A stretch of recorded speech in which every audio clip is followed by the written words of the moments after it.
After Cap3's rejection, Temba Mliswa tweeted, blaming VP Chwenga, citing his supporters for the downfall. He accused Chwenga of making people think he's a better leader, but Zimbabweans see integrity and people-first leadership in him, values rooted in our liberation struggle. Sadabina Mash Kobranyi the Temba Mliswa and his in-laws blame VP Chwenga for Bill number 3 rejection, a misguided attack, and accepting defeat. Sadabina Mash Kobranyi Kopangwa anyway.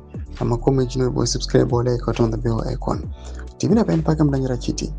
Temba Mliswa says supporters can be fired, but they can cause the coach to be fired, implying Chwenga's dismissal is an option.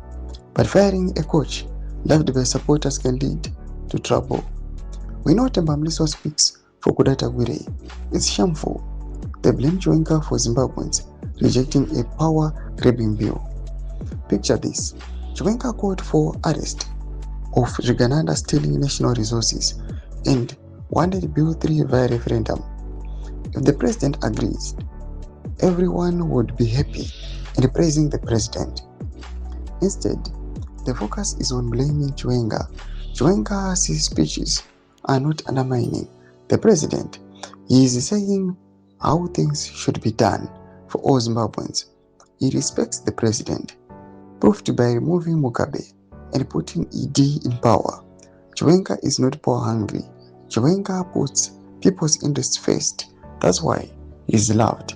Temba Mliswa once attacked me for posting Mnangagwa's 2023 campaign manifesto. Shows he speaks for personal gains, not for the people.